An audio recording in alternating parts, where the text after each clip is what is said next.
Pak Yusuf Ya, dan semua yang mengikuti siaran malam ini, bahkan yang mengikuti haleluya.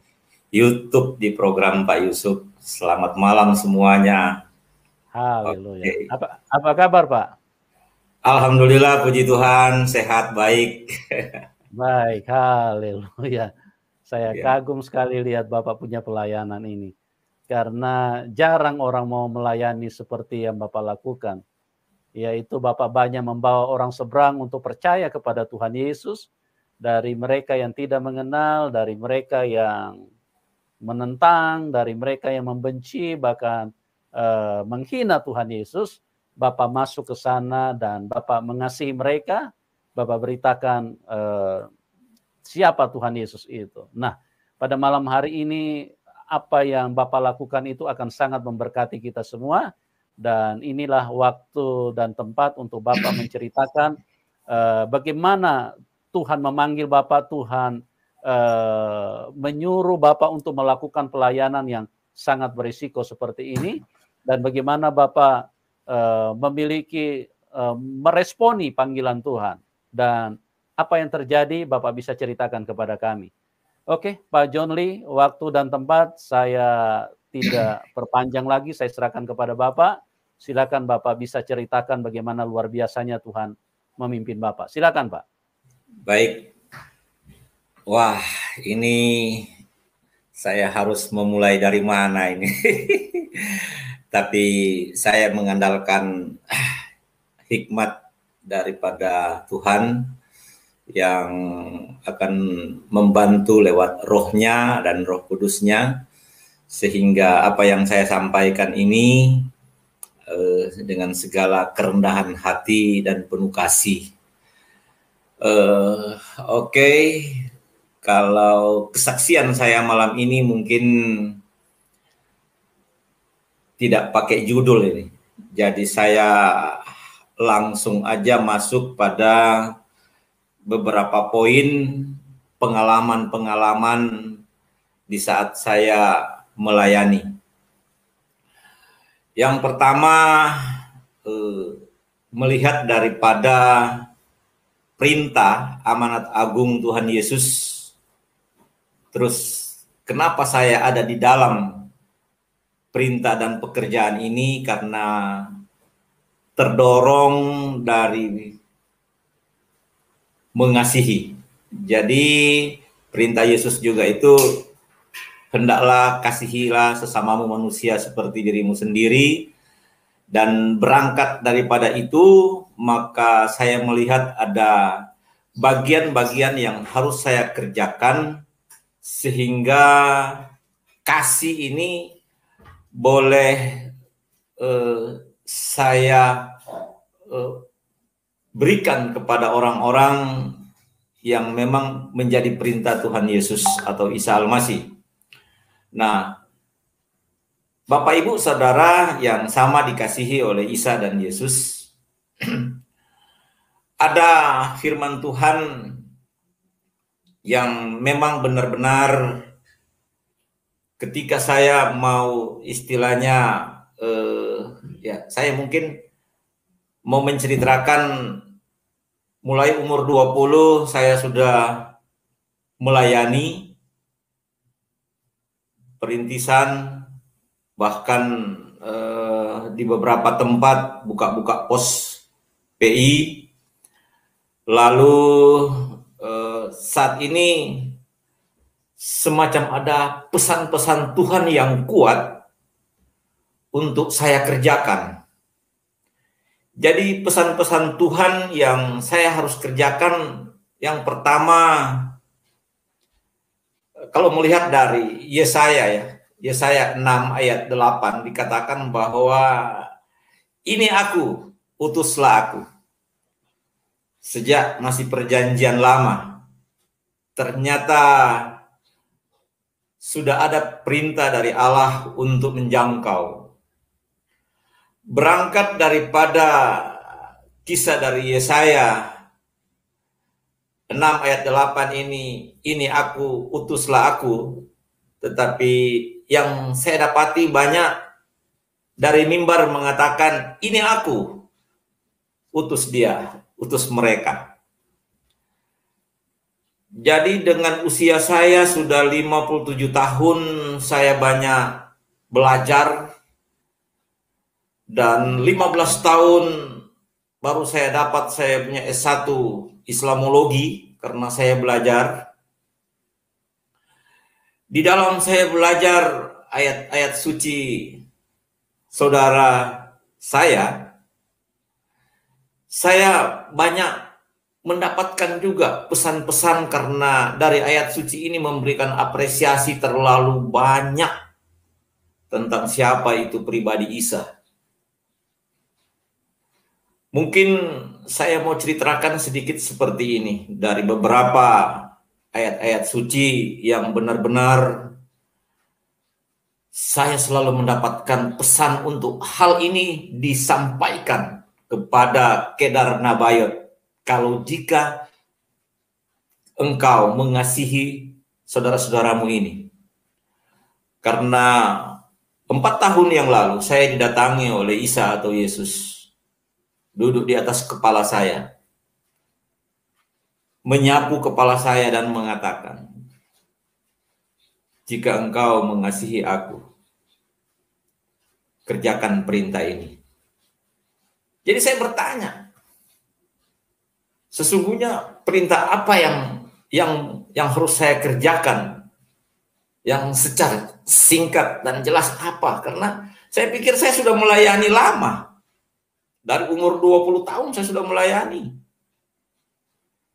Nah, akhirnya ada pernyataan dari beberapa ayat. Salah satu contoh, kalau melihat daripada Roma 10 ayat 14.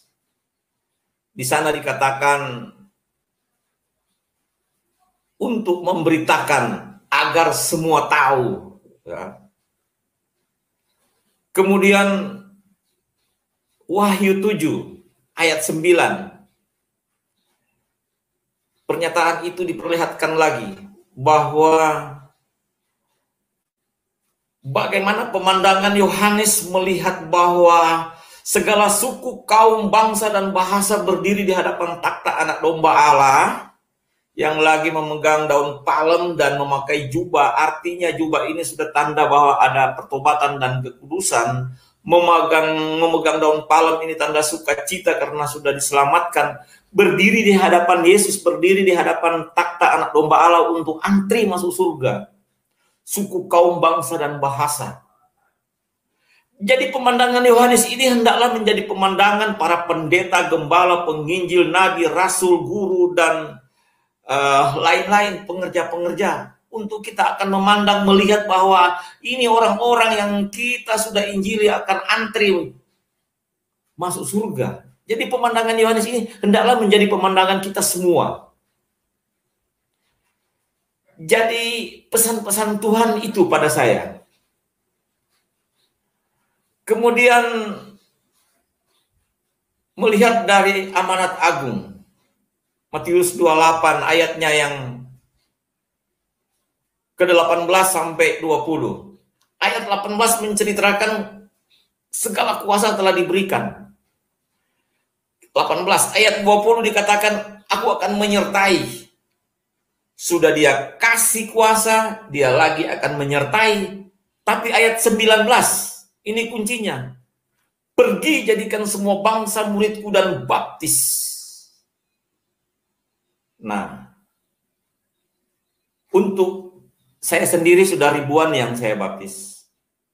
Belum saya punya 12 murid juga sudah membaptis. Dan saya sudah sampai generasi yang ke-8. 70 orang juga ini sementara juga melayani di mana-mana. Nah, Bapak Ibu Saudara, mengapa dalam Kisah Para Rasul 1 ayatnya yang ke-8 untuk kita harus pergi sampai ke ujung dunia? Hanya karena mau menyelamatkan, mau menyampaikan kepada saudara-saudara kita. Islam bukan musuh kita. Islam adalah kakak saudara kita, melihat dari keturunan Abraham, Ismail dan Yakub. Makanya saya harus mengasihi mereka. Karena ada pesan-pesan Tuhan terhadap saya buat mereka ini. Berangkat daripada ayat-ayat. Jangan sampai yang terjadi pada saya dan saudara, Matius 19 ayat 30. Banyak yang terdahulu akan menjadi terkemudian. Artinya tidak masuk surga orang-orang Kristen sejak nenek moyang. Tetapi orang-orang yang murtadin, yang justru bukan hanya masuk surga, tetapi mendapatkan mahkota, memerintah bersama-sama anak domba Allah di surga. Di mana saya dan saudara? Para murtadin saat ini sampai makan tai, disiksa, tetapi begitu tegar untuk menyampaikan Injil. Di luar Yesus tidak ada jalan keselamatan. Yohanes 14 ayat 6. Itu ada persamaan dengan Al-Zukhruf 61. Al-Zukhruf 61 dikatakan juga, janganlah kamu ragu-ragu tentang hari kiamat, percaya pada Isa, inilah jalan yang lurus. Selagi di Al-Fatihah 1 ayat 6 berseru 17 kali sehari, Ihdina siratal mustaqim, tunjukkan jalan yang lurus, dijawab pada Al-Zukhruf 61. Janganlah ragu-ragu tentang hari kiamat, percaya Isa atau Yesus, inilah jalan yang lurus. Sama dengan Yohanes 14 ayat 6. Bapak Ibu Saudara yang dikasihi oleh Tuhan, pesan-pesan Tuhan pada saya untuk menyampaikan juga ayat-ayat ini. Kenapa? Islam adalah agama yang baik. Banyak memberikan apresiasi tentang kebenaran. Hanya ada oknum-oknum atau hanya ada orang-orang yang salah.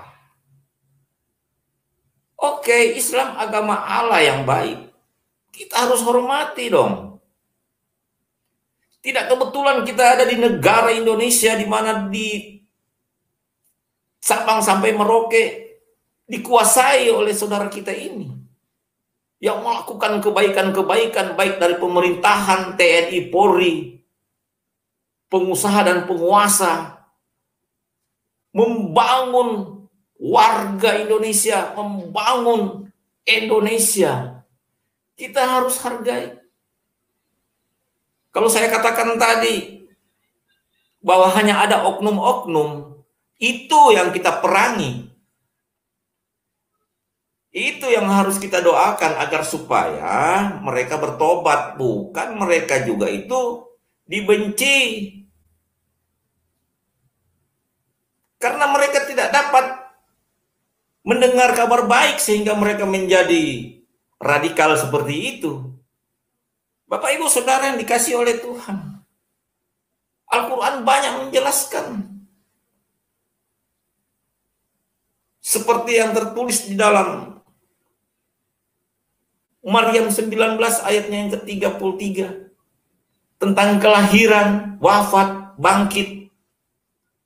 Hanya ada oknum-oknum yang mengatakan bahwa Isa itu diganti, bukan dia yang mati. Tetapi sebenarnya tercatat kok dalam surat 19 ayat 33 bahwa Isa lahir, mati, dan bangkit. Hanya ada oknum-oknum yang salah tafsir. Ya, itu kita menghormati, perbedaan itu baik. Tetapi tidak usah saling menjelek-jelekan. Jangan sampai ada kebencian-kebencian. Islam itu baik, agama baik. Kristen apa? Kristen agama membawa keselamatan. Amin. Bapak Ibu Saudara yang dikasihi oleh Tuhan kita Yesus Kristus, berangkat dari berbagai macam firman Tuhan, seperti yang sudah saya katakan tadi, bahwa jadikan semua bangsa muridnya. Kalau kita mau menjadikan bangsa ini menjadi murid Isa atau Yesus, karena kenapa? Di dalam ayat suci mengatakan, Anisa 4 ayatnya yang ke-159 bahwa Isa akan datang sebagai saksi pada hari kiamat. Siapa yang percaya pada Isa masuk surga, yang tidak percaya akan masuk neraka jahanam. Jadikan semua bangsa murid Isa. Kasihi bukan dibenci. Hanya ada memang oknum-oknum yang merusak agama yang baik ini.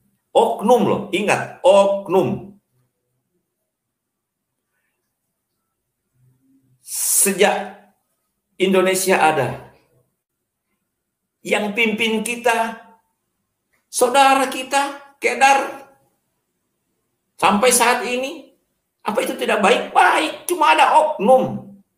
Presiden aja harus disuruh lengserkan, dicelah-celah, dijelek-jelekkan, itu oknum. Jadi kita jangan melihat itu. Bagaimana toleransi kita dengan saudara-saudara kita Kedar ini agar supaya mereka dapat memerintah, dapat mahkota dalam kerajaan Allah, untuk supaya buah daripada pertobatan kita, buah daripada pelayanan kita berarti akan melihat di pintu surga ada begitu banyak orang-orang yang bertobat melalui pemberitaan Injil yang kita sampaikan dengan tegar. Orang penakut tidak masuk surga. Jadi kita harus berani menyampaikan kebenaran dan keselamatan. Islam itu menyampaikan kebaikan. Banyak orang Kristen mualaf, tetapi mereka tidak abaikan. Disekolahkan, dibangunkan rumah, dibuatkan masjid, musola, dikasih jadi pegawai. Diperhatikan, itu masalah kebaikan-kebaikan, kita hargai itu. Yang persoalan kenapa mereka harus meninggalkan Yesus? Siapa yang melayani di desa itu, di kecamatan itu, sehingga terjadi ini? Berarti iman tidak kuat yang diajarkan. Nanti pas mereka harus mualaf, ya alasan masalah ekonomi dan sebagainya. Tetapi sebenarnya kalau iman sudah memang ditanamkan, mereka tidak hanya belajar soal kebaikan, tetapi akan belajar keselamatan untuk supaya mereka ada di dalam kerajaan surga kelak nanti. Karena sekali lagi seperti saya katakan, Anisa 4 ayat yang ke-159, Isa akan datang sebagai saksi pada hari kiamat. Siapa yang percaya pada Isa atau Yesus akan selamat, masuk surga. Yang tidak percaya akan masuk neraka jahanam. Ya, ini pengajaran yang baik. Tapi memang baik belum tentu benar, tetapi benar itu sudah pasti baik. Nah, ini Injil. Injil benar, jadi sudah pasti baik. Bapak Ibu Saudara yang dikasihi oleh Tuhan, ada banyak kita mengutip ayat-ayat saudara kita yang manis, indah. Karena mengapa Bapak Ibu Saudara? Ayat suci saudara kita juga mengatakan pada Yunus 10. Ya. Yunus 10 ayatnya yang ke-94. Sang Nabi jika ragu-ragu belajar pada kitab. Contohnya Taurat punyanya Nabi Musa. Zabur atau Mazmur punyanya Nabi Daud. Dan Injil punyanya Isa atau Yesus. Nabi disuruh belajar, melihat itu. Ayatnya ada. Yunus 10. Atau kitab Yunus.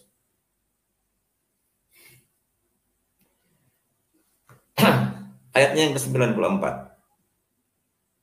Bukan hanya Nabi, tapi para ulama, imam, ustadz, dan pengikut-pengikutnya. Jika ragu-ragu, belajar dan membuka kitab yang digunakan oleh Musa, Daud, dan Isa atau Yesus. Bapak Ibu Saudara yang dikasihi oleh Tuhan, ketika kita melihat bahwa ada satu tugas orang Kristen harus kerjakan dengan hati. Bukan ada motivasi-motivasi untuk mendapatkan keuntungan. Jangan. Nanti kuasamu itu dicabut oleh Yesus.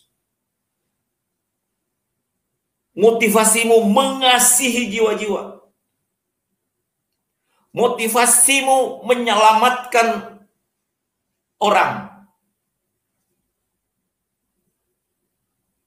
Bapak Ibu Saudara yang dikasihi oleh Tuhan, jangan kita juga hanya sekedar membawa orang menjadi percaya. Karena setan-setan juga percaya. Yakobus 2 ayat 19. Tetapi bagaimana orang-orang yang menjadi percaya ini dibaptis?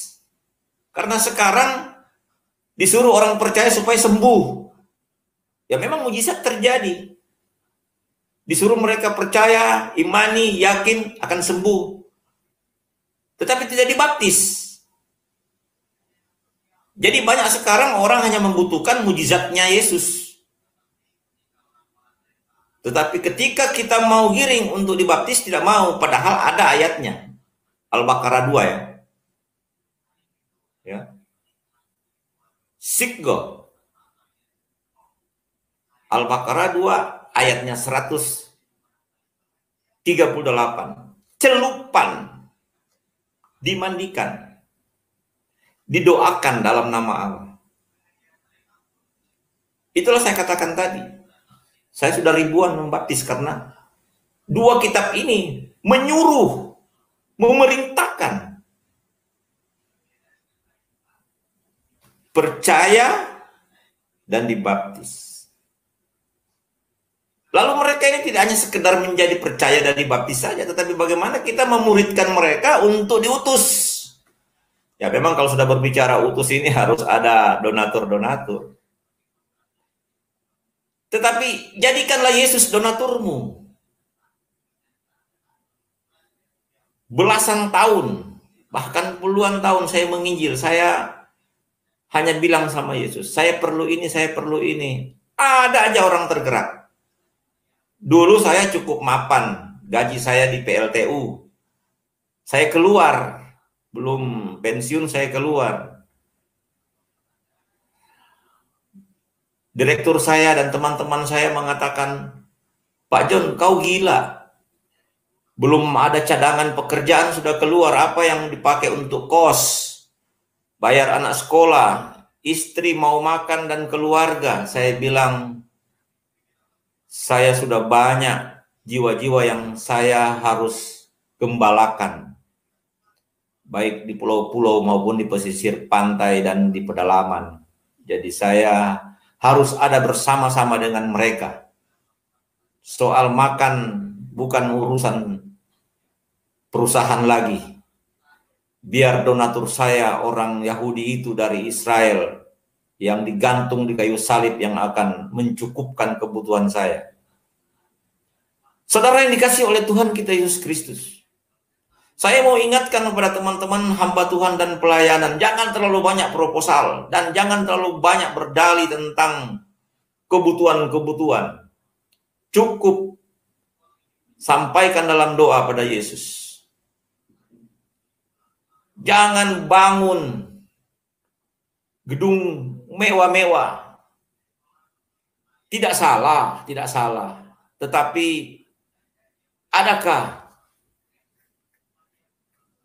di dalam organisasimu misi penginjilan yang harus menjangkau? Pernah satu cerita atau spanduk yang sering dipampang, hadirilah, datanglah. Matius 28 mengatakan, pergilah. Kisah Para Rasul 1 ayat 8 sampai ke ujung dunia. Nah, ini Bapak Ibu Saudara yang dikasihi oleh Tuhan. Sangat penting kita harus kerjakan perintah amanat agung ini agar supaya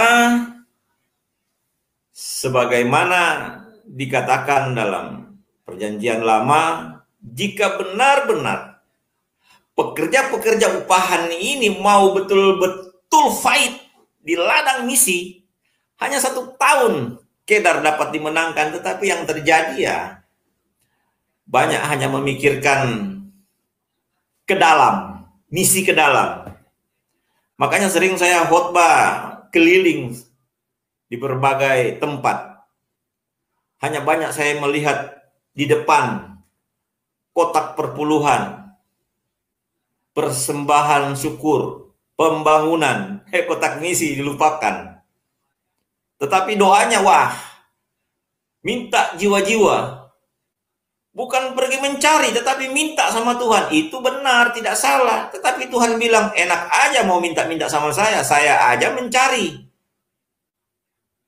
Banyak orang-orang yang bertobat karena saya kunjungi. Saya menampakkan diri. Saya melihatkan ayat. Saya memperdengarkan suara. Kamu hanya mau minta-minta jiwa, penuhi kursi-kursi. Utus mereka-mereka, enak aja. Disuruh cari dan pergi jadikan semua. Malah mau minta-minta.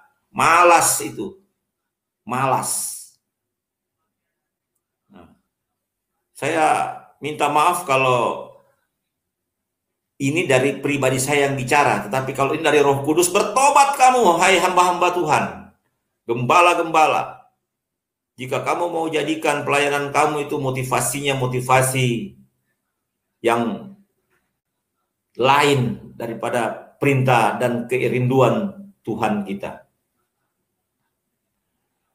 Nah, Bapak Ibu Saudara, mengapa ini saya harus kerjakan? Yohanes 17 ayat 20 sampai 26. Yang belum terjadi, nubuat sudah banyak terjadi, tetapi ini yang belum. Yohanes 17 ayat 20. Doa Yesus agar supaya menjadi satu. Nah, kalau semua kita mau ada di ladang misi, memang saya tahu dalam gereja itu ada 5 jabatan, gembala, nabi, rasul, guru, dan penginjil. Belum lagi pengerja-pengerja lainnya. Tetapi mari kita sama-sama melihat ada perintah amanat agung. Engkau doa menyembuhkan orang sakit sembuh ribuan, tetapi tidak ada malaikat di surga akan bersorak-sorak. Tetapi jika ada 1 orang bertobat karena hasil penginjilanmu, berlaksa-laksa malaikat di surga bersorak-sorak. Amin. Nah, Bapak Ibu Saudara yang dikasihi oleh Tuhan kita Yesus Kristus, bukan masalah agar supaya kita mendapatkan mahkota memerintah bersama-sama dengan Allah atau akan bersorak-sorak malaikat di surga. Jangan pikirkan itu, tetapi bagaimana hati kita mau melayani, mau mengasihi Yesus ini yang sampai saat ini menginjil. Melihat di YouTube-nya Pak Yusuf Manubulu ini, banyak sekali kesaksian-kesaksian para haji, ustadz, imam,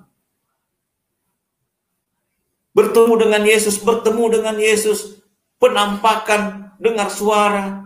Yesus masih kerja sampai sekarang untuk keselamatan jiwa-jiwa buat saudara-saudara kita Kedar dan Nabayot.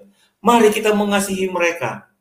Jangan ada kebencian pada mereka-mereka yang bilang bakar gereja, bunuh pendeta. Itu oknum. Itu orang-orang yang ya sudahlah, tidak usah kita mau ceritakan teman-teman kita yang hanya mau menghancurkan bangsa kita, yang tidak menghormati dan menghargai ketoleransian antara umat. Itu oknum. Islam itu baik. Kristen itu mengajarkan tentang keselamatan. Jadi kalau orang baik dengan mengajarkan keselamatan bab bawah, artinya pendakwah dari ustadz-ustadz Kedar dan penginjil-penginjil dari Nasrani, itu damai. Karena mereka itu uang di dompet juga mau ngasih orang susah untuk kebaikan dan keselamatan pendakwa-pendakwa dan penginjil-penginjil. Sekalipun mereka hidup dengan iman. Oke, Bapak Ibu Saudara yang dikasihi oleh Tuhan kita Yesus Kristus. Mengapa pentingnya kita harus belajar Islamologi? Karena daerah kita ada 34 provinsi, 717.000 pulau-pulau, 500 sekian kabupaten dan kota yang dikuasai oleh Kedar Nadabayot. Jika kita ada di negara dan di bangsa ini, mari kita bawa perdamaian dan membawa mereka itu untuk menuju jalan keselamatan. Karena dua kitab suci sangat jelas mengatakan bahwa di luar Isa tidak ada jalan yang lurus. Di luar Yesus tidak ada jalan keselamatan. Mari kita sampaikan ini dengan penuh hikmat, penuh kasih. Kalau dia menolak, ya pindah rumah, pindah tempat, supaya tidak habis waktu mau bersharing-sharing atau mau bersema di situ. Cari lagi orang-orang damai untuk sampaikan kabar baik. Karena kenapa? Saudara-saudara kita ini jujur, karena saya banyak belajar. Ada 3 roh yang mengikat mereka. Roh yang pertama ada roh akidah, aturan. Kemudian roh syahadat, pengakuan tiada Tuhan selain Allah. Kemudian roh yang ketiga adalah kodam. 3 roh ini harus ditenting dan didoakan agar supaya pada saat kita mau jalan dan memberitakan kabar keselamatan, 3 roh ini Tuhan sudah ikat. Karena jangan sampai oknum-oknum ini yang radikal mengatakan bahwa akidah ini adalah akidah hanya dipakai sendiri. Kemudian syahadat ini syahadat yang dipakai sendiri. Kemudian yang diaktifkan adalah kodang jin untuk santet-santet orang. Ya, Bapak Ibu Saudara, mari dengan kasih kita harus melihat bahwa Kedar Nabayot ini adalah saudara kita yang harus kita peluk cium. Yang lapar harus kita beri makan. Jangan sampai orang lapar kita khotbahi. Orang lapar ya bawalah sembako. Jangan orang sudah lapar datang ke gereja karena punya pergumulan banyak, dimarah-marah lagi dari mimbar. Sudahkah, hai kamu, para pelayan-pelayan Tuhan, melihat dapurnya orang itu? Sudahkah kamu mengadakan pelayanan pastoral, perkunjungan untuk sharing apa pergumulan masalah kamu? Sudahkah kamu berkunjung kepada mereka yang lagi mungkin ada yang sakit, ada yang bermasalah dan beban berat? Atau yang kamu kunjungi para konglomerat, orang-orang kaya saja yang dikunjungi, bertobat kalau ada. Nah, saudara yang dikasih oleh Tuhan, bagaimana kita mau melihat bahwa kehidupan kita ini hanya sementara?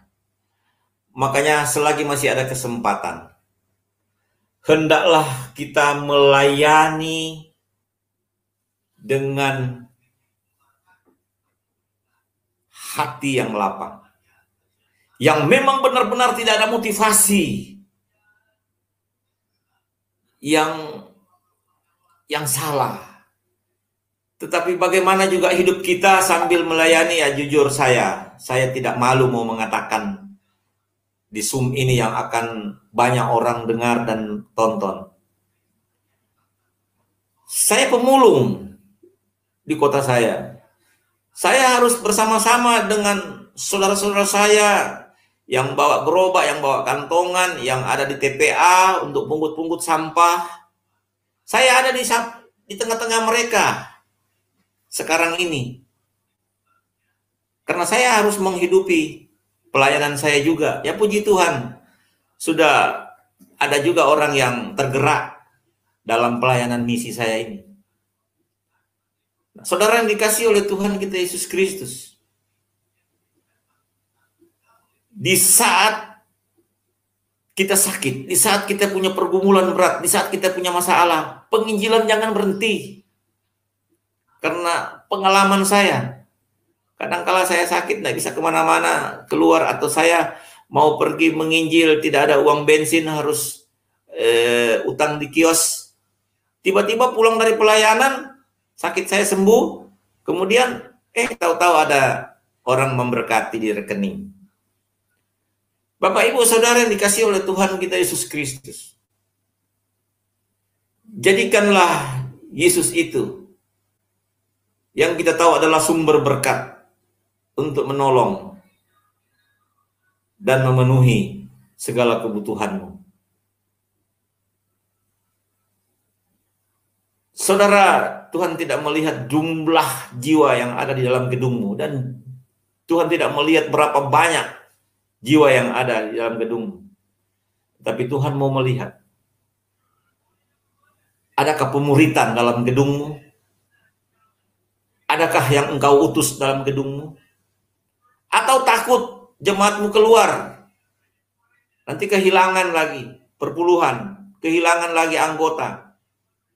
Tetapi muridkan jemaatmu di setiap organisasimu, lalu utus jemaat-jemaat ini, sehingga jemaatmu akan membawa jiwa-jiwa datang di dalam gedung untuk digembalakan dan diajar.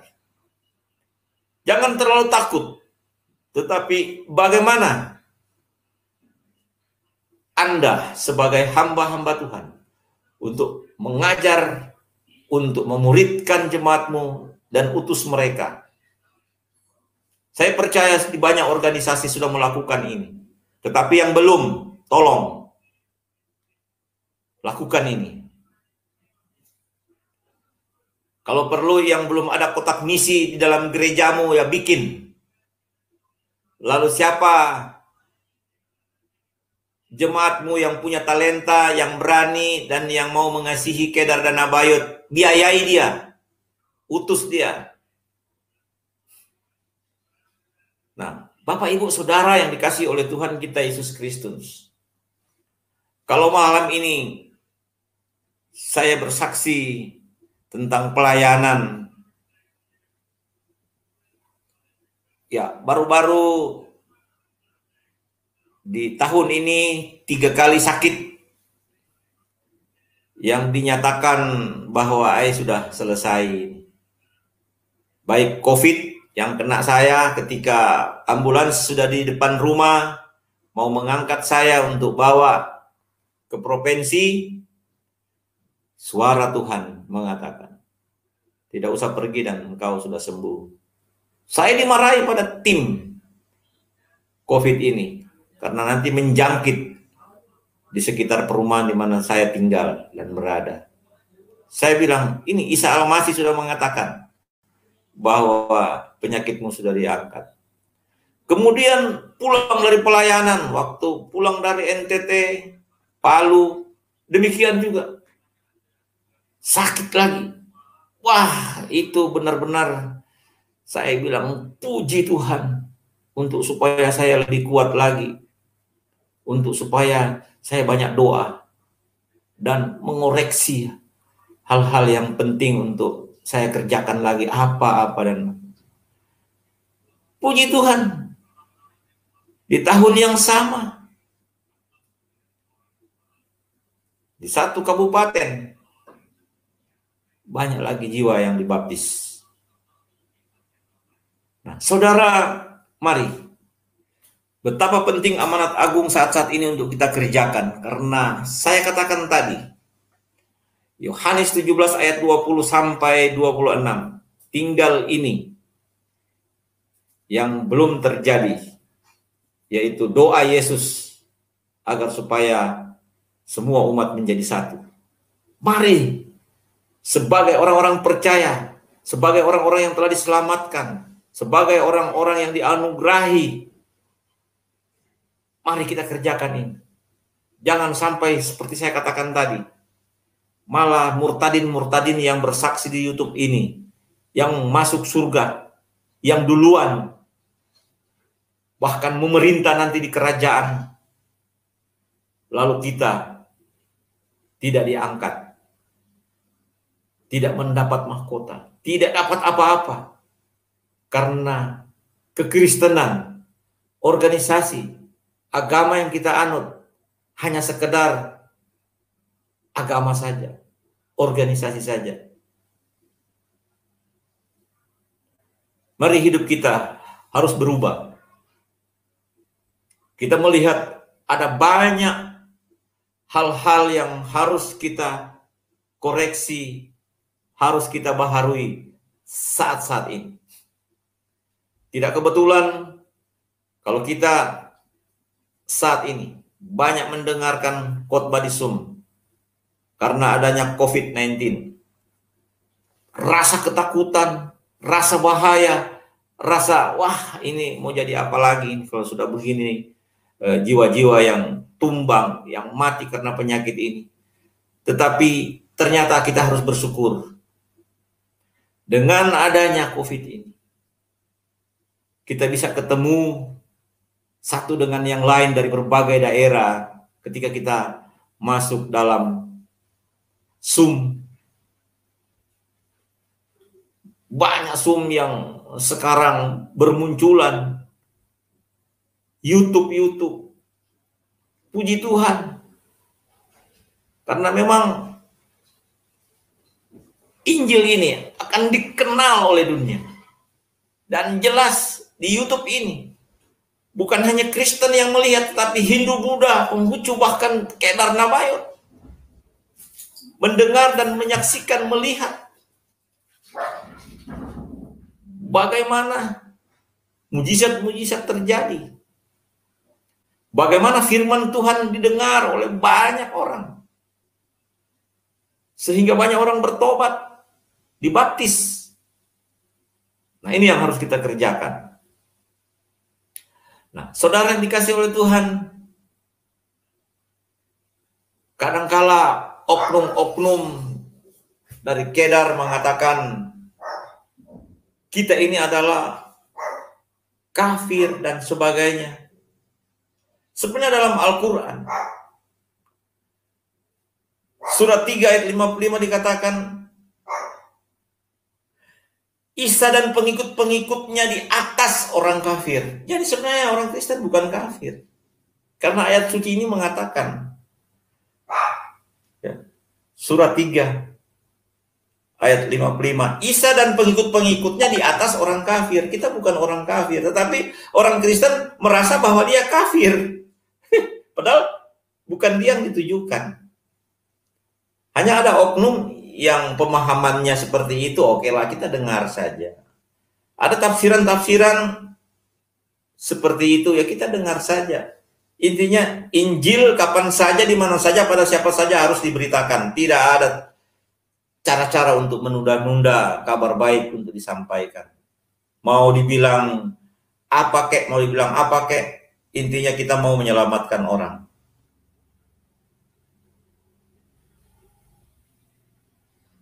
Saudara yang dikasih oleh Tuhan, yang jelas bahwa dalam surah itu juga mengatakan di Maryam 19 ayat 36 bahwa Isa berkata, Tuhanku dan Tuhanmu adalah satu. Ya. Jadi Bapak Ibu Saudara yang dikasih oleh Tuhan, kalau Allahku dan Allahmu beda, ya mungkin beda. Karena ada Allah yang ilah-ilah. Seperti saya katakan tadi, saat-saat ini banyak perayaan-perayaan. yang dari oknum mengatakan bahwa Isa ini mati yang digantikan oleh orang lain. Tetapi yang sebenarnya ada ayatnya. Maryam 19 ayat 33 dikatakan bahwa kelahiran, wafat, dan bangkit, dan naik. Jadi pribadi Isa itu sudah jelas sebenarnya. Belum lagi di dalam Ali Imran 3 ayat 45. Bahwa Isa atau Yesus ini terkemuka di dunia dan di akhirat. Isa ini atau Yesus ini terkemuka di bumi dan di surga. Nah, kalau dia terkemuka di bumi, jika kita punya problem masalah, mintalah pada Isa karena dia yang punya bumi. Dia hidup. 25, 24 nabi mati tidak bangkit-bangkit, tetapi Isa ini bangkit dan hidup. Dia juru selamat. Itu yang pertama. Yang kedua, ketika kita mati, jangan khawatir lagi kita mau kemana. Dia lagi yang terkemuka di akhirat, di surga. Sudah jelas akan terjawab Wahyu 7 ayat 9 tadi.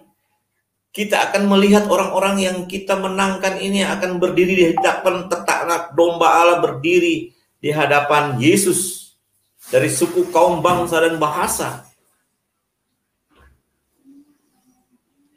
Nah, saudara mungkin kalau hanya di suku-suku yang ada di Indonesia saja, oke lah. Tetapi kalau Tuhan suruh ke bangsa-bangsa, ya pergi. Kalau saudara sibuk dengan penggembalaan, utus domba-dombamu yang punya talenta dan karunia. Usahakan itu dikerjakan, jangan sampai terang dengan terang ketemu terus tiap hari, tiap minggu. Akhirnya silomen, bahas masalah organisasi, bahas masalah program-program, tersinggung akhirnya berkelahi. Rubah semua itu. Terang ini pergi di tempat yang gelap untuk memenangkan jiwa. Jangan terang dan terang terus, silau. Bahas program, berkelahi kalau ada yang tersinggung, tidak disetujui. Banyak anggaran habis dengan pertemuan-pertemuan akbar. Yang didapati apa? Baku salah paham. Karena saya pernah di situ dulu. Saudara yang dikasih oleh Tuhan, selagi masih ada waktu, cari jiwa. Sekali lagi saya mau katakan, berapa ribu, berapa besar gedungmu, berapa banyak orang yang kau sembuhkan, tidak ada malaikat di surga bersorak-sorak. Tetapi ketika ada jiwa yang bertobat, percaya Yesus, wow, Yesus bilang,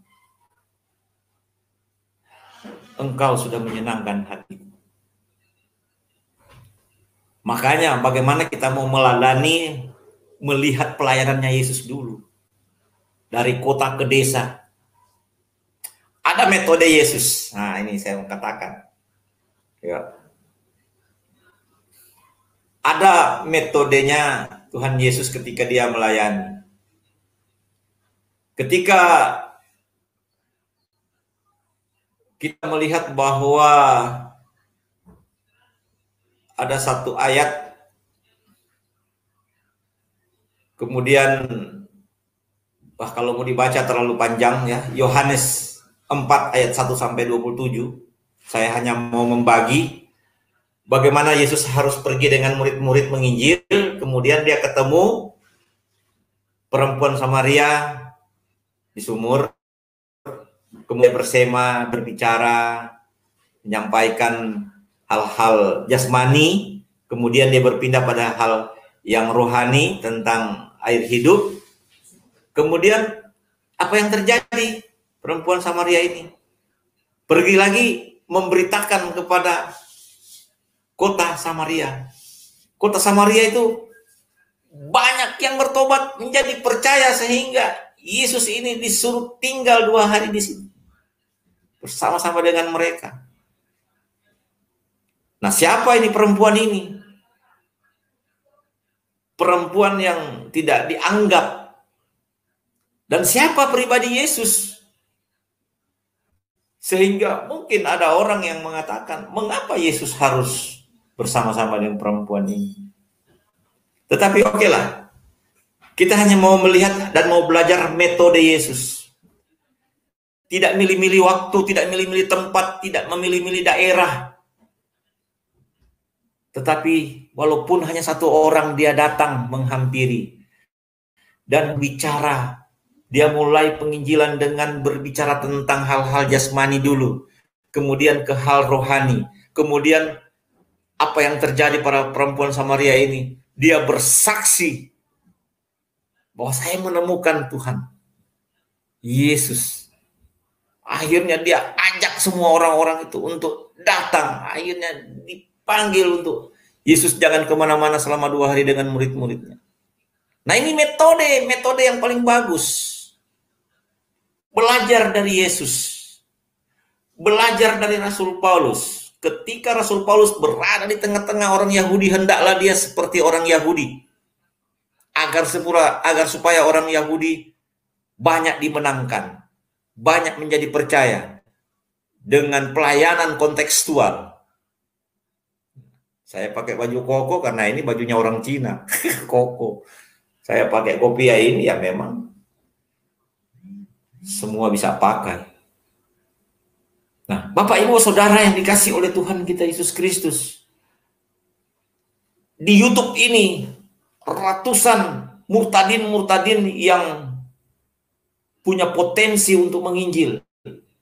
Karena tahu tentang kostum, bahasa, mengaji, membaca. Selamatkan keluargamu.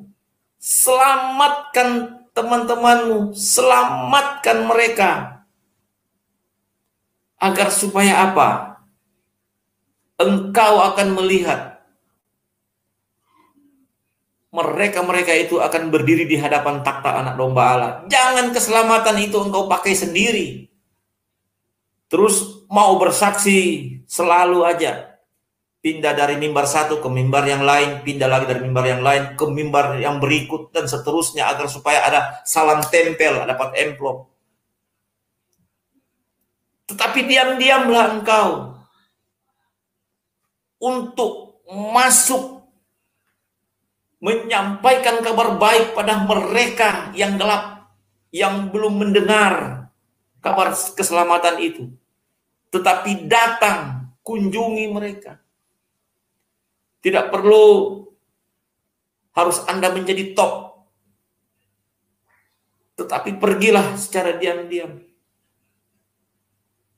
Jangan selalu muncul-muncul di suatu tayangan. Nanti roh kesombongan yang akan terjadi. Tetapi bermainlah di dalam tanah. Ketika semakin Anda membawa kabar baik, kabar keselamatan, semakin banyak orang-orang memiliki damai sejahtera ketika mengenal Yesus yang adalah penolong mereka. Sudah jelas kok bagaimana karya Yesus. Di dalam Al-Quran mencatat orang buta melihat, orang lumpuh berjalan, orang mati bangkit. Ini yang diberitakan. Tidak perlu lagi ada oknum-oknum yang menyalahgunakan, yang salah menafsirkan. Tetapi ayat-ayat ini yang sudah memang memberikan apresiasi tentang ini ada. Makanya belajar lagi kita. Belajar lagi kita.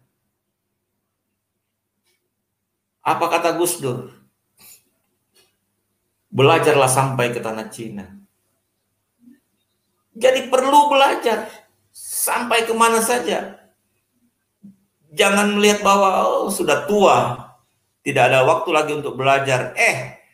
Nanti sudah mati kita baru tidak akan belajar. Orang aja walaupun dia sudah doktor, profesor, kalau mau khotbah dia harus belajar lagi, baca Alkitab, mempersiapkan renungan, poin-poin. Itu sudah profesor mau belajar juga. Kalau dia hanya asal tembak saja, karena sudah dihafal, hati-hati. Tidak minta hikmat dan tidak minta tuntunan Roh Kudus apa yang mau disampaikan, tetapi terbawa dari detailnya. Nah, ini hati-hati. Saudara yang dikasih oleh Tuhan kita Yesus Kristus, pesan-pesan Tuhan selalu saya dapati. Dan mengapa saya harus kerjakan ini? Jujur saja bahwa mereka-mereka itu adalah saudara kita yang harus kita kasihi dan harus kita sayang dan harus kita topang, bahkan kita harus berbagi sedekah dengan mereka atau menabur kasih dengan mereka. Oleh sebab itu Bapak Ibu Saudara yang dikasihi oleh Tuhan, janganlah melihat status kita sekarang apa, tetapi mari kita merendahkan diri. Buka semua pakaian-pakaian kebesaranmu. Ganti pakaianmu dengan jubah amanat agung untuk memberitakan kabar baik, kabar keselamatan buat bangsa kita, buat bangsa-bangsa, buat suku-suku terabaikan, buat keluarga Kedar Nabayot kita, Konghucubu, dan lain-lain. Buka semua pakaian-pakaian itu, tabiat-tabiat di pikiranmu, yang rasa takut, yang rasa sudah tenar dan profesional, lepaskan semua. Jadilah seperti Yesus, mau merendahkan diri dan mau melayani ciptaannya. Oh, dia Tuhan itu sebenarnya tidak perlu menginjil karena dia Tuhan. Kitalah yang dia mau beri kuasa lalu kita pergi supaya orang bertobat. Tetapi gambaran perintah Yesus sampai saat ini dia bekerja, baik mengabulkan doa maupun pergi menyelamatkan orang dengan memberi penglihatan-penglihatan di mana-mana. Ya, mungkin Bapak Ibu Saudara yang dikasihi oleh Tuhan, cukup sekian yang menjadi kesaksian dan motivasi yang saya harus sampaikan malam ini. Biarlah motivasi dan kesaksian yang saya sampaikan ini diterima. Jangan sampai amanat agung ini dinomorkan sekian, tetapi jadikan Pak amanat agung ini nomor yang pertama. Dan seperti pesan saya tadi atau saran saya tadi, buka jubah kebesaranmu, gantikan dengan jubah amanat agung untuk menyampaikan kabar baik di mana saja, kapan saja, pada siapa saja Injil harus disampaikan. Tuhan Yesus memberkati. Assalamualaikum. Haleluya. Puji Tuhan. Amin. Saya kembalikan kepada Pak Yusuf. Terima kasih Pak. Ya. Haleluya, luar biasa. Jadi bagaimana Tuhan membangkitkan seseorang untuk masuk ke dalam pelayanan yang mungkin banyak orang tidak mau, karena pelayanan artinya kepada iman yang berbeda itu adalah suatu pelayanan yang sangat mengandung risiko. Jadi luar biasa. Saya percaya bahwa kasih karunia Tuhan itu berlimpah-limpah di dalam setiap umatnya, di dalam setiap manusia, cuman tergantung dari respon seseorang. Dan Pak John Lee adalah orang yang merespon terhadap panggilan dan beliau mau melakukan, karena memang kita harus ingat bahwa untuk memberikan keselamatan kepada manusia, Tuhan investasi yang sangat besar. Tuhan tidak cukup hanya berfirman. Tuhan juga tidak cukup hanya mengutus nabi-nabi. Tuhan tidak cukup hanya memakai para rasul. Tapi Tuhan harus turun tangan sendiri, datang meninggalkan kemuliaan di surga, untuk berada di tempat yang sangat hina, yaitu di dunia ini. Dan bukan saja hina, dia ditolak, dan dia tidak diinginkan. Dia di akhir daripada semua yang Tuhan lakukan, Tuhan Yesus harus mati dibunuh. Karena apa? Karena manusia tidak bisa menerima terhadap apa yang dikerjakan Tuhan. Dan ini satu pembuktian bahwa begitu jahatnya dunia ini, karena di dunia ini dikuasai setan. Nah, yang saya mau sampaikan kepada kita sebagai hamba Tuhan, perhatikan baik-baik bahwa Tuhan mengerjakan keselamatan buat manusia itu dengan menyerahkan nyawanya, dengan memberikan nyawanya menjadi korban, menjadi tebusan. Apa yang kita bisa pahami dengan kejadian ini? Apakah kita harus menjadikan itu sebagai, oh iya memang itu ada tertulis di dalam Alkitab. Kalau hanya seperti itu, Anda adalah orang yang durhaka, karena Anda tidak tahu tujuan. Kenapa Tuhan mau melakukan seperti itu? Kenapa Tuhan mau berkorban seperti itu? Apa yang ingin dicapai oleh Tuhan? Apa yang ingin direbut oleh Tuhan dari dunia ini? Makanya dia berfirman tadi, di dalam firman-Nya, jika ada satu orang berdosa bertobat, maka surga bersuka cita. Jadi pengorbanan yang begitu luar biasa yang membuat Tuhan menderita dikuliti dari kepala sampai ke kaki, itu ada tujuan yang ingin dicapai. Sementara kita cuma mengerti, oh iya ada tertulis di dalam Alkitab. Memang itu Tuhan Yesus berkorban. Kalau cuma seperti itu, apa bedanya kita dengan manusia-manusia yang tidak bertuhan? Mereka baca, mereka juga tahu itu. Tapi yang penting itu adalah pesan apa yang Tuhan ingin sampaikan di situ. Apa yang harus kita lakukan? Tuhan sudah melakukan dengan begitu luar biasa di dalam pengorbanannya. Di mana dia turun meninggalkan kemuliaan, tahta, kerajaan yang luar biasa. Saudara bukan meninggalkan tahta presiden. Tahta kemuliaan, tahta surga. Itu ditinggalkan Tuhan. Nah, bagaimana dengan kita? Apa kita juga cuma mau berpikir lagi bahwa, oh itu pekerjaan pendeta? Bukan. Banyak pendeta juga tidak mau melakukan itu. Dan mohon maaf, saya juga pendeta. Banyak kita yang bernotabene kan bergelar pendeta, tapi kita cuma melakukan hal-hal yang menyenangkan diri kita sendiri. Kita terlalu takut mengambil pekerjaan yang berisiko. Sudah kita berdiam diri saja. Nanti Tuhan bekerja. Pergi dan jadikanlah semua bangsa muridku. Ini perintah loh. Berapa banyak jiwa yang kita bisa menangkan buat Tuhan.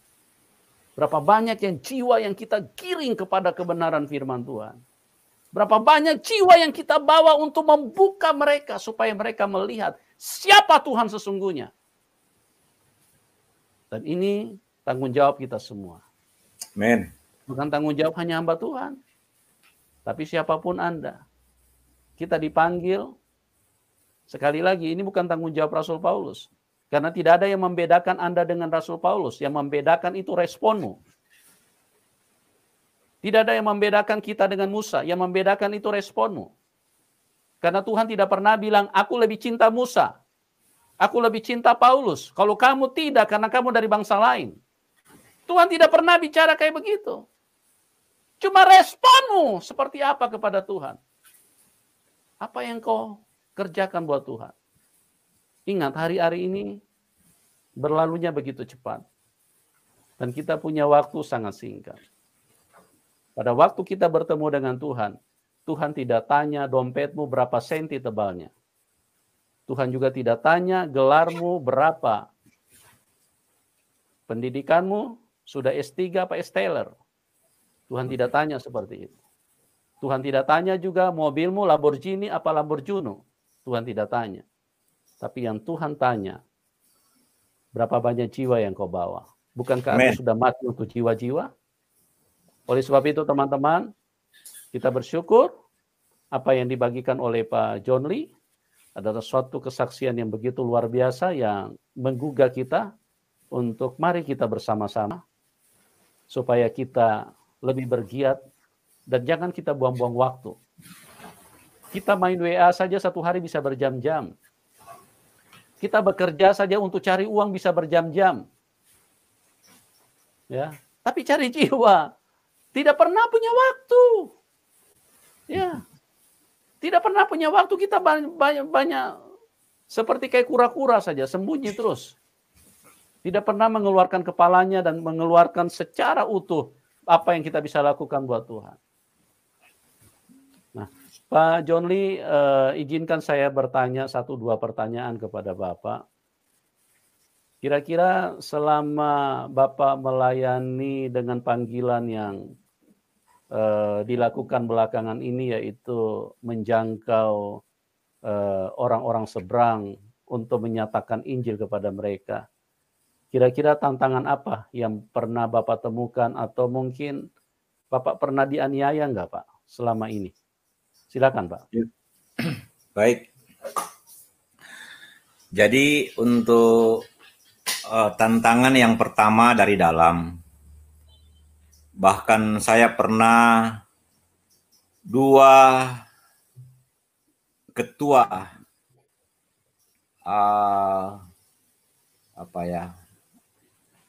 ketua dari himpunan gereja-gereja yang pernah memarahi atau menasihati, bisa bahkan menghalau juga saya. Itu tantangan yang pertama dari dalam. Ya. Kemudian tantangan yang kedua dari teman-teman juga hamba Tuhan, artinya mengatakan ya tidak usah lagi ganggu orang yang sudah punya agama, karena ada toleransi antara umat beragama. Saya mengatakan ya, saya tidak ganggu soal toleransi dan soal agama orang. Tetapi saya mau menjalankan perintah amanat agung agar supaya orang-orang yang sudah punya ketoleransian umat beragama bisa selamat. Tetapi mereka tidak terima dan sebagainya. Itu yang pertama, tantangan dari dalam. Kalau tantangan dari luar, itu yang saya katakan tadi, Islam itu agama yang baik. Malah saya masuk masjid, saya masuk pesantren, saya diberikan makan. Saya ya istilahnya silaturahmi di saat Lebaran dan sebagainya, saya dibungkuskan soko, berasa dan ikan. Karena saya bisa bawa diri. Artinya bagaimana mereka-mereka ini kita kasihi, dan bagaimana mereka-mereka ini kita itu harus merasa bahwa ada Tuhan di hidup kita. Amen. Buat mereka melihat, buat mereka mendengar sharing kita dan sebagainya. Haleluya. Itu. Kemudian soal pemanggilan, saya sudah beberapa kali TNI Polri dari salah satu daerah pernah memanggil, dan beberapa daerah, kemudian para pemimpin-pemimpin umat mereka ya sempat juga bertanya-tanya.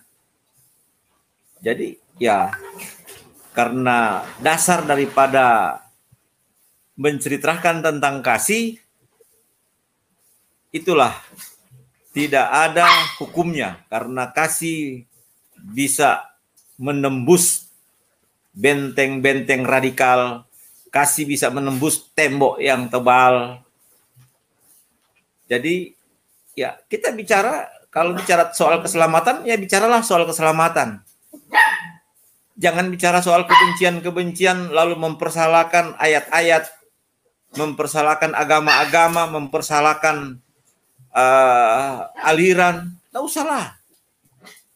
Intinya Yesus bilang, kasihilah sesamamu manusia seperti dirimu sendiri. Soal mereka punya aliran dan sebagainya, ya kita menghormati, itulah aturannya. Karena aturan kita juga ada yang tidak mereka ganggu. Terkecuali oknum-oknum yang mengganggu, ya memang harus ada yang begitu, supaya kenapa? Bisa kita mengoreksi di mana pelayanan kita yang salah, sehingga jadilah pelayanan yang benar. Jadi itu sebenarnya, kalau pertanyaan tadi pernah dianiaya, saya tidak pernah. Justru ya saya bilang tadi, kalau lebaran silaturahmi, justru kasih bungkusan, rasa soko ikan, nah udah makan dengan murid-murid, dengan keluarga, indah kok. Islam itu baik, aduh baik sekali. Ayat-ayat sucinya mereka memberikan apresiasi tentang Isa atau Yesus, banyak sekali. Hanya itu saya katakan tadi, ada oknum, ada orang-orang tertentu yang tidak sampai menafsir ayat-ayat yang baik ini. Wah, ini mengganggu anjing saya ini. Tadi saya pindah ke sini karena di dalam mereka ribut, jadi saya pindah ke sini. Ini jadi saya kira itu Pak, kalau pertanyaan Bapak saya sudah jawab. Ya. Jadi oke. Terima kasih Pak buat penjelasannya, dan saya mau bertanya lagi Pak. Tadi kan oknum yang dari dalam, intern, orang-orang yang percaya kepada Tuhan Yesus, justru mereka yang istilahnya sedikit menghambat atau mungkin setengah menghambat apa yang Bapak lakukan. Bapak bisa beritahu kepada kami kenapa mereka melakukan itu? Apa karena mereka takut? Apa karena mereka tidak sependapat dengan pelayanan seperti yang Bapak lakukan? Atau ada hal lain yang mungkin Bapak bisa beritahu kepada teman-teman? Jadi jujur saja, dari beberapa ketua Bamak ya yang pernah tidak setuju dengan pelayanan saya, karena memang ada unsur politik yang dia mungkin juga mau pasang dada pada pemerintahan yang dipimpin oleh Kedar, dan dia juga mau mencalonkan untuk menjadi seorang pemimpin di daerah itu. Jadi itu satu hal yang saya melihat, makanya saya mengasihi dia, padahal dia itu seorang terpandang lah. Dia pegawai negeri, lalu ketua Bamak, lalu orang kaya, lalu punya kekuasaan sebagai ketua adat dan sebagainya. Jadi saya maklumi. Itu yang pertama. Dengan alasannya dia tidak usahlah bikin ribut di kabupaten saya ini. Dengan mau membaptis, karena di daerah itu sempat saya baptis 1.700 jiwa. Woi, luar biasa. Jadi dari situ saya ditangkap, diinterogasi, dan ya itulah sampai ya, tapi puji Tuhan sudah berdamai lah dengan oknum itu, sudah berdamai ketika saya pindah dari kabupatennya ke kabupaten lain, sudah berdamai, sudah sehello, sudah sama.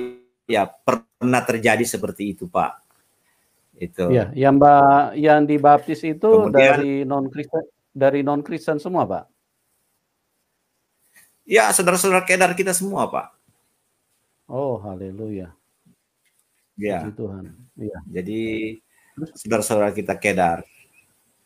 Makanya saya dipanggil oleh Satuan Polres dan Kodim, karena ada perintah Bupati untuk cari John Lee, dan saya menghadap di TNI dan Polri ini, Polres dan Kodim, dan ya saya pikir saya harus dipukul, saya pikir saya harus disidang dan sebagainya, tetapi ya itu, orang-orang yang saya baptis inilah yang bersaksi bahwa pelayanannya Pak John Lee ini, dia menolong dan membantu secara kemanusiaan kami yang orang susah. Nah, yang saya layani ya salah satu suku yang memang termiskin di dunia, tidak punya tanah, lahir di perahu, besar di perahu, kawin di perahu, dan mati di atas perahu. Saya sering makamkan mereka di pasir. Kalau saya tidak ada, ya mereka ikat batu, tenggelamkan di laut. Jadi saya katakan ini termiskin di dunia karena mereka tidak perlu KTP, tidak perlu pendidikan, tidak butuh kakah dan lain-lain. Jadi mereka suku yang terabaikan, yang benar-benar tersusah. Dan pelayanan ini sampai sekarang saya kerjakan karena ketua adat sedunia yang berdomisili di Malaysia memberikan amanah pada saya, semua suku saya ini tolong diselamatkan, Pak John Lee. Jadi videonya saya rekam dan itu masih ada. Makanya saya katakan tadi ya, ada salah satu kabupaten 500 kakak, ketua adatnya saya sudah baptis, dan beberapa ya tokoh-tokoh dan warganya sudah bersama-sama saya. Nah, haleluya. Saya tidak mengkristenkan mereka, saya tidak harus bentuk agama baru, tetapi saya mau membawa mereka untuk percaya pada Yesus, karena Yesus datang ke dunia tidak membawa agama, tidak mendirikan organisasi, tetapi Yesus datang ke dunia untuk keselamatan semua umat. Amin. Itu. Jadi terima kasih Pak, itu yang perlu saya sampaikan. Ya. Luar biasa ya pelayanan yang dilakukan oleh Pak John Lee, dan ini sangat memberkati kita semua. Ya. Jadi perlu untuk kita orang-orang yang sudah percaya Tuhan, bahkan yang berprofesi sebagai pendeta, ya hendaklah kita mengoreksi atau sedikit rendah hati untuk mau belajar daripada apa yang dilakukan oleh Pak John Lee. Bagaimana beliau mempunyai respon yang sangat baik terhadap firman Tuhan, artinya pergi dan jadikanlah semua bangsa muridku. Oleh sebab itu kita harus dengan mendengarkan kesaksian seperti ini, kita harus menjadi terbakar di dalam roh kita, menyala-nyala dan melakukan selama masih ada waktu yang Tuhan beri di dalam hidup kita. Jangan sampai sudah umur 70 tahun, biar satu jiwa tidak ada yang kita bawa kepada Tuhan. Ya, kita manusia egois. Kita manusia yang betul-betul tidak tahu berterima kasih terhadap kebaikan Tuhan, keselamatan Tuhan. Yang kita bawa, biar satu jiwa tidak ada. Ya, jadi mari Bapak Ibu, karena pada saat, sekali lagi saya katakan, pada saat Tuhan berjumpa dengan kita, yang Tuhan ingin lihat adalah berapa banyak jiwa yang kita bawa kepada Tuhan, berapa banyak jiwa yang bertobat. Jika ada satu jiwa yang bertobat, maka surga bersuka cita. Artinya, jika ada satu jiwa yang masuk neraka, itu tanggung jawab semua orang-orang yang percaya kepada Tuhan Yesus. Ya. Amin. Jadi jangan bersantai, jangan menganggap semua yang tertulis di dalam firman Tuhan itu adalah sebuah buku. Bukan sebuah buku, teman. Ini adalah sebuah kehidupan yang harus kita mengerti. Dan ditulis semua di dalam firman itu. Kalau Anda keluar dari firman itu, Tuhan Yesus berkata, yang akan menghakimi kita itu adalah firman itu sendiri. Karena dia sudah tertulis dan Anda tidak mau melakukannya. Sebab itu sebelum waktumu habis, karena ingat kita semua diberi waktu yang sama, diberi kesempatan yang sama oleh Tuhan. Jangan sampai kata pengkhotbah, segala sesuatu di bawah kolong langit itu adalah sia-sia. Artinya apa sia-sia itu? Karena kita hidup hanya mengerjakan yang duniawi. Kita tidak pernah memikirkan bahwa Tuhan tergantung dengan begitu mengerikan, dengan begitu memalukan dan begitu menderita, hanya dengan harapan supaya ada jiwa-jiwa yang bertobat. Oleh sebab itu teman-teman, bersiaplah dan lakukanlah amanat agung Tuhan. Dan bagi teman-teman yang diberkati, silakan dukung Pak John Lee. Ya, silakan dukung Pak John Lee. Nanti Nomor rekening beliau kita taruh di layar deskripsi. Bagi teman-teman yang diberkati silakan dukung beliau ya. Kita dukung hamba-hamba Tuhan yang bekerja dengan setia, dengan sungguh-sungguh untuk melakukan pelayanan Injil. Dan terima kasih Bapak John Lee yang sudah berbagi dengan kita bagaimana Tuhan yang secara luar biasa sudah memakai Bapak, dan doa kami supaya Bapak setia sampai akhir. Amin. Karena hidup ini yang Tuhan katakan, yang perlu juga kita ingat adalah ketekunan. Siapa yang bertahan sampai akhir, dialah yang akan diselamatkan. Ya, jadi kita semua harus setia, dan Tuhan Yesus memberkati Pak John Lee, dan Tuhan Yesus juga memberkati semua teman-teman. Doa kami buat Anda semua, Tuhan Yesus, kemurahan dari Tuhan Yesus biarlah menyentuh hidup kita semua, dan kita bisa mengalami keselamatan, yaitu pulang ke surga. Oke, buat semuanya terima kasih. Tuhan Yesus memberkati, dan kita berjumpa di program selanjutnya, dan salam kemenangan. Haleluya.